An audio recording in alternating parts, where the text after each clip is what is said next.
Assalamualaikum warahmatullahi wabarakatuh. Pada kesempatan kali ini saya akan menjelaskan materi pertama di mata kuliah Sistem Geometri. Materi pertama kita untuk mata kuliah Sistem Geometri yaitu kita akan membahas mengenai aksioma Euclid ya.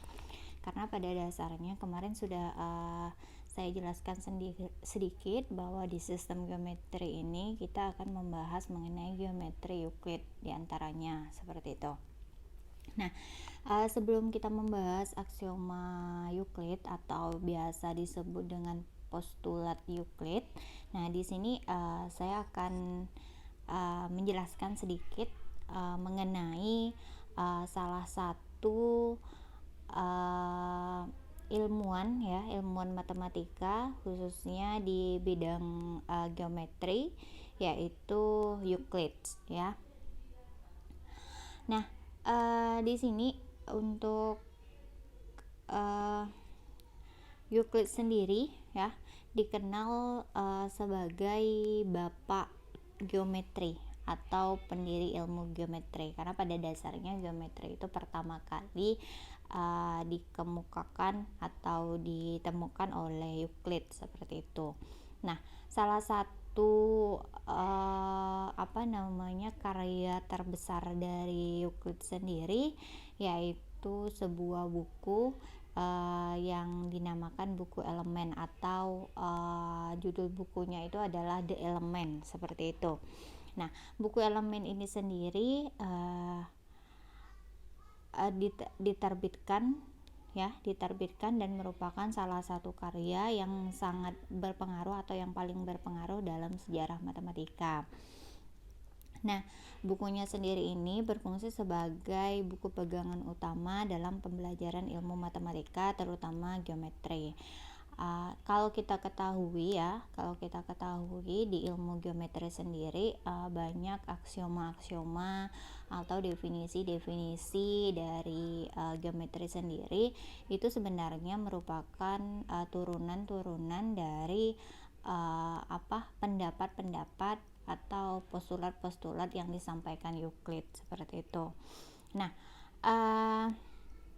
untuk geometri Euclid sendiri itu didasarkan kepada 5 asumsi dasar yang dinamakan sebagai aksioma atau postulat. Jadi di sini penamaannya bisa disebut sebagai aksioma atau disebut sebagai postulat.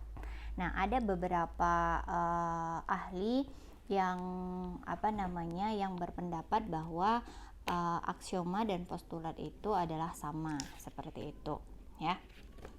Nah, untuk aksioma itu sendiri didefinisikan sebagai sebuah pernyataan ya. Aksioma itu didefinisikan sebagai sebuah pernyataan di mana pernyataan yang kita terima ya sebagai suatu kebenaran dan juga sifatnya umum. Jadi kita anggap itu adalah sesuatu kebenaran dan sifatnya umum.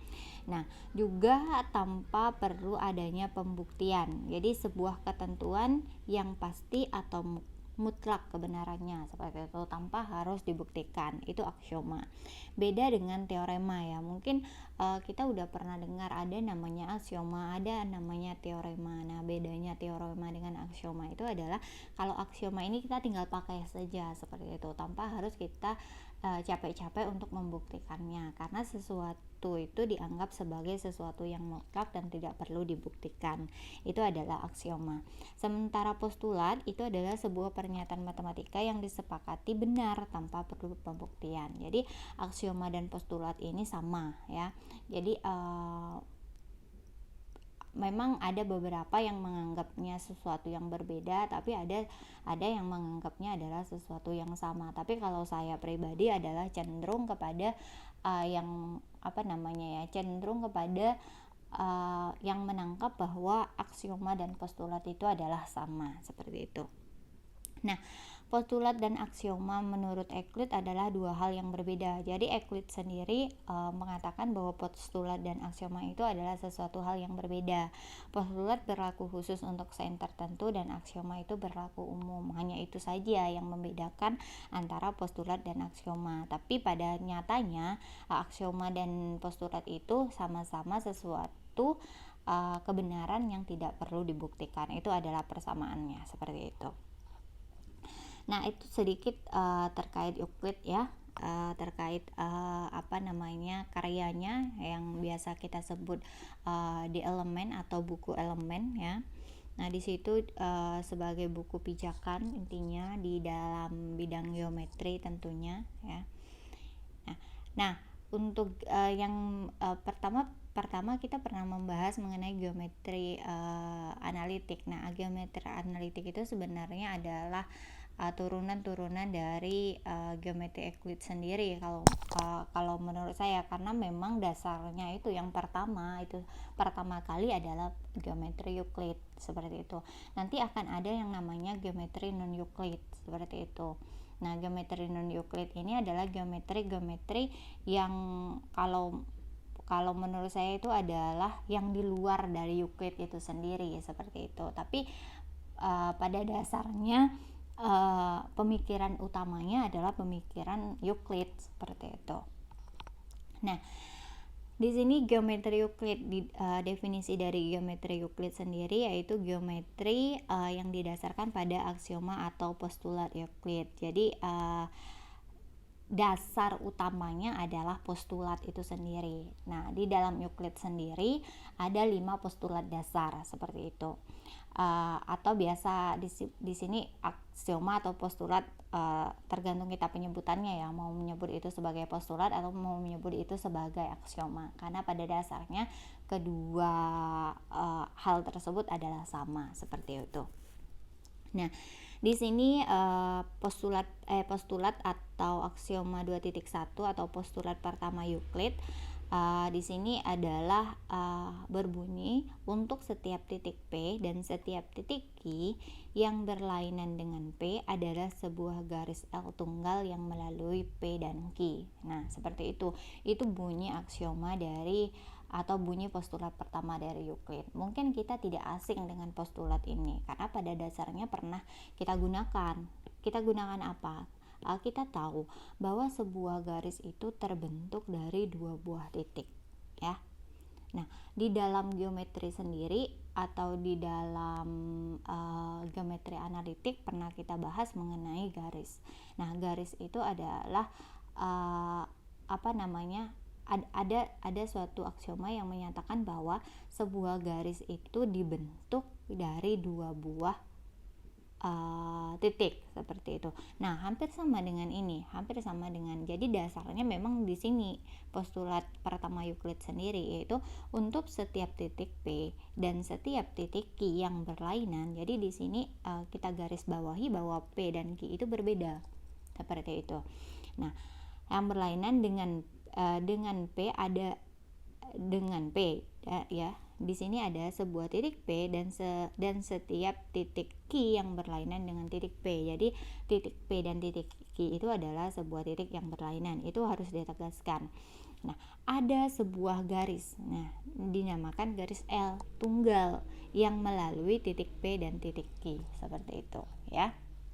Itu untuk aksioma pertama. Untuk aksioma kedua atau postulat kedua Euclid, di sini berbunyi bahwa untuk setiap ruas garis AB dan setiap ruas garis CD ada sebuah titik E ya. Ada sebuah titik E sehingga B itu berada di antara A dan E ya. Sehingga B itu berada di antara A dan E dan ruas CD kongruen dengan ruas BE ya. Kalau kita gambarkan bisa dilihat di gambar bawah ini ya. Di gambar ini bisa dilihat. Nah, di sini ada garis AB ya. Garis AB, oke. Garis AB dan garis CD. Ada sebuah titik E. Di sini ada titik E. Ya, titik E. Sehingga B itu berada di antara A dan E. Oke. B itu berada di antara A dan E. Itu adalah titik B. Oke. Nah, dan ruas CD. Sekarang ruas CD ini akan kongruen dengan ruas BE karena dia sama panjangnya, seperti itu. Itu maksudnya, ya. Maksud dari teorema ini bahwa kalau kita buat sebuah garis, ya, buat sebuah garis di mana ada titik A dan titik B, seperti yang dikatakan pada postulat pertama bahwa garis itu terbentuk dari dua buah titik yang berbeda, seperti itu. Nah, jadi kita akan memperoleh perpanjangan dari garis AB itu, di mana B ini nanti itu akan berada pada ruas garis A dan E. Sementara di sini CD itu di sini kedudukannya dia kongruen dengan BE, seperti itu. Itu maksud dari postulat kedua Euclid, seperti itu. Oke, baik. Kita lanjut ke aksioma ketiga. Nah, di aksioma ketiga ini ada postulat ketiga. Di sini dikatakan untuk setiap titik O dan setiap titik A tidak sama dengan O, terdapat sebuah lingkaran dengan pusat O dan jari-jari OA. Jadi ini sebenarnya aksioma ini adalah aksioma terkait lingkaran. Dasar dari lingkaran itu di sini. Nah, dari postulat ketiga Euclid ini sendiri. Itu aksioma ketiga. Sementara postulat atau aksioma keempat, ya. Di sini dikatakan semua sudut siku-siku saling kongruen. Jadi semua sudut siku-siku itu sama nilainya, yaitu 90 derajat, seperti itu. Jadi misalnya titik A adalah siku-siku, titik B adalah siku-siku, maka titik A dan B adalah sama atau kongruen, seperti itu, ya.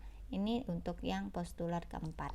Nah, yang menjadi menjadi sebuah perbincangan, bisa dikatakan sebuah perbincangan atau sebuah kontroversi, itu adalah postulat kelima Euclid. Jadi kalau postulat 1 sampai dengan 4 itu semuanya itu adalah postulat-postulat yang bisa diterima kebenarannya oleh para ahli yang lain, seperti itu.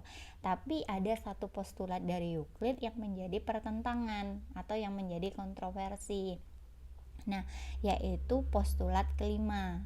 Nah, postulat kelima di sini dikatakan bahwa jika dua garis bertemu di sepertiga jalan, ya, di sepertiga jalan, di mana jumlah sudut dalam di satu sisi kurang dari dua sudut yang di kanan, kedua garis itu harus bertemu satu sama lain di sisi itu jika diperpanjang lebih jauh lagi, seperti itu. Jadi memang di sini ini bisa dikatakan tidak begitu jelas, seperti itu. Yang dimaksud di sini seperti apa? Makanya di sini nantinya ada sebuah sebuah postulat, ya, atau disebut sebagai postulat Playfair yang dikatakan bahwa postulat ini berasal dari postulat kelima Euclid ini. Seperti model gini, maksudnya seperti model penyederhanaan dari postulat kelima ini sendiri. Untuk setiap garis L dan titik dan titik P tidak pada garis L, maka terdapat dengan tepat satu garis M yang melalui titik P yang sejaya dengan garis L. Nah, ini yang dinamakan sebagai postulat dari Playfair, ya. Playfair. Nah, Oke, ini sedikit penjelasan atau mengulas lagi terkait. Nah, postulat pertama berarti bahwa dua buah titik menentukan sebuah garis atau biasa yang kita sebut dengan sebuah garis terbentuk dari dua buah titik. Nah, itu yang saya katakan tadi. Oke, postulat kedua Euclid berarti bahwa memperpanjang suatu garis kontinu menjadi sebuah garis lurus. Jadi kita punya sebuah garis kontinu, kita perpanjang lagi menjadi sebuah garis lurus. Itu intinya ya, inti dari postulat itu sendiri. Sementara postulat ketiga itu mengenai sebuah lingkaran di mana di sini ada titik O dan titik A di sini, maka di sini dia membentuk sebuah lingkaran di mana OA itu merupakan jari-jari dari lingkaran itu sendiri, seperti itu. Jadi di sini kalau di gambar ini sendiri OA dan OP itu ada sama nilainya atau panjangnya sama, karena OA dan OP di sini adalah jari-jari dari sebuah lingkaran, seperti itu. Nah, sementara untuk postulat keempat itu berarti bahwa kongruen pada postulat keempat berarti besar sudut ya, besar sudut suatu sudut siku-siku itu adalah sama besar, maupun dia mau berada di segitiga apapun, katakan segitiga ABC, katakan segitiga PQR, pada saat dia adalah siku-siku maka nilai sudutnya yaitu 90 derajat, seperti itu. Nah, di sini nih yang memang menjadi pembahasan ya, postulat kelima. Jadi postulat kelima ini saya katakan tadi itu adalah sebagai pembuka jalan bagi geometri yang sama. Jadi di sini dikenal sebagai aksioma Playfair yang terjadi di bidang datar ya. Nah, melalui sebuah titik yang bukan pada garis lurus yang diberikan, hanya satu garis saja yang dapat ditarik dan tak pernah bertemu garis yang diberikan. Jadi ini maksudnya adalah kesejajaran garis. Kita tahu bahwa dua buah garis sejajar itu tidak akan bertemu. Nah, awal mula dari konsep dari garis sejajar itu berdasarkan postulat ini atau postulat Playfair. Mungkin nanti kalau misalnya kita cari di internet atau apa, banyak sekali terjemahan dari postulat Playfair itu sendiri. Ada yang bunyinya seperti ini. Jadi sebenarnya itu tergantung terjemahan kita saja. Intinya itu sama, yaitu berbicara tentang garis sejajar, seperti itu. Ini juga ada. Ini juga ditemukan bahasanya seperti ini atau kalimatnya seperti ini. Nah, yang lebih anehnya lagi, kalau seandainya kita cari sumber dari internet atau apa, yang bunyinya seperti ini, malah ada yang mengatakan bahwa ini adalah postulat Euclid, postulat kelima Euclid. Padahal pernyataan ini bukan postulat kelima Euclid, melainkan postulat Playfair, atau bisa dikatakan postulat yang bersumber dari postulat kelima Euclid, seperti itu. Jadi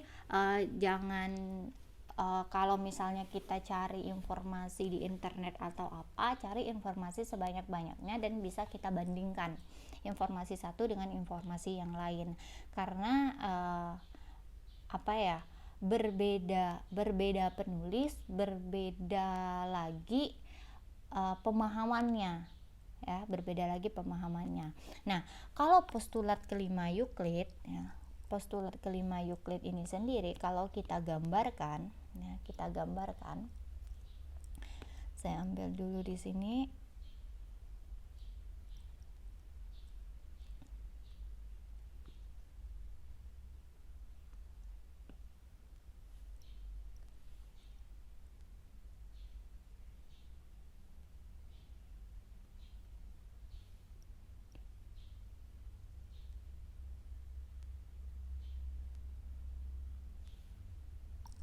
Oke.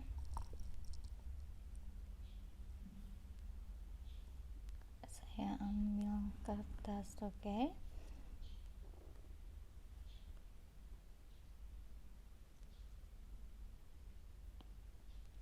Nah, ini adalah postulat kelima. kalau di sini kita gambarkan ya, kita coba gambarkan. Jadi bentuknya kira-kira seperti ini. Ada garis, ada 2 buah garis ya. Oke, tunggu. Oke.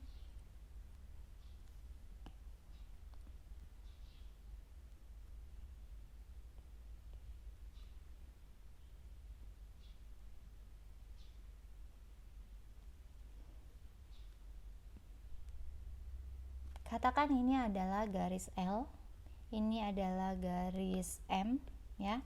Ada 2 buah garis di mana satu sisi ini ya, dalam jumlah sudut di satu sisi kurang dari 2 sudut yang di kanan. Jadi maksudnya itu adalah sisi yang pertama itu kurang dari sisi yang kedua, seperti itu. Jadi lebih kecil. Jadi bisa dikatakan di sini alfa, di sini beta. Jadi alfa ini akan lebih kecil daripada beta, seperti itu. Dan kita buat ini adalah garis, misalnya ini garis N, seperti itu. Nah, pada saat ini diperpanjang ya, diperpanjang yang L dan M ini diperpanjang, maka dia akan bertemu di sebuah titik. Jadi bentuknya nanti seperti ini. Nah, jadi dia akan bertemu di sini. Nah, ini garis L, ini garis M. Jadi 2 buah garis ini pada saat diperpanjang dia akan bertemu di garis M. Nah, tadi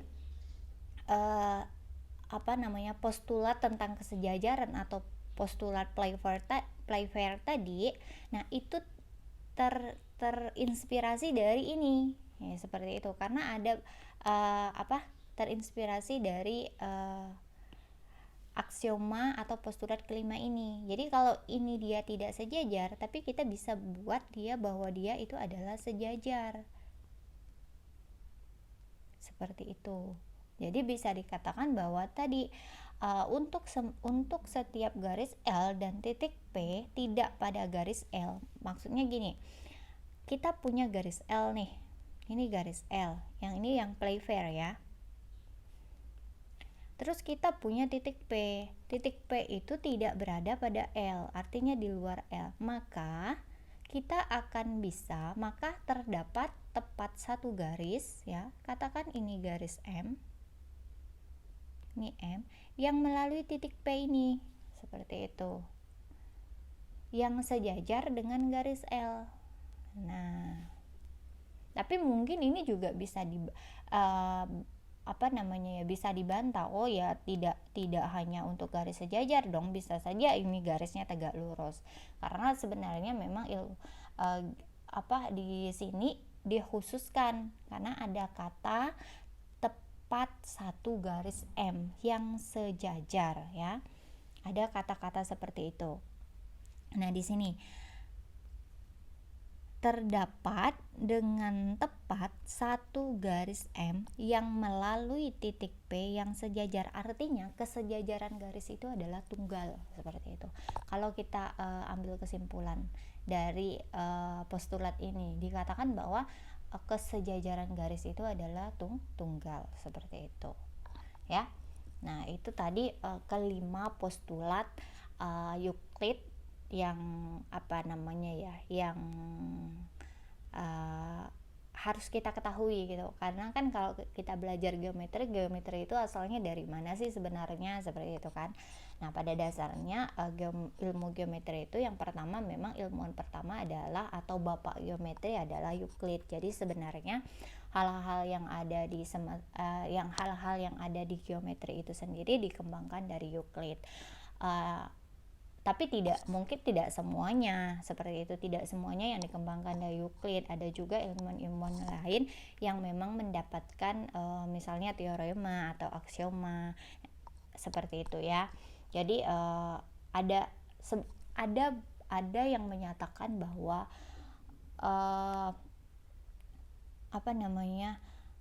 geometri Euclid itu sama saja dengan geometri hiperbolik, seperti itu. Nah, tapi itu nanti akan kita bahas selanjutnya. Seperti apa sih geometri hiperbolik? Apa sih hubungannya dengan geometri Euclid? Apakah memang hiperbolik itu sama dengan Euclid? Ada juga yang namanya geometri netral, seperti itu. Itu adalah geometri non Euclid. Artinya semua geometri intinya itu geometri Euclid itu adalah geometri yang didasarkan pada kelima aksioma ini, seperti itu. Itu bahasa sederhananya. Jadi aksioma inilah, 5 aksioma inilah yang menjadi dasar sebagai menjadi dasar dari geometri Euclid, seperti itu. Ada juga yang namanya postulat kesejajaran Euclid. Nah, postulat kesejajaran Euclid itu sendiri pada dasarnya itu terlahir dari postulat kelima ini sendiri, seperti itu.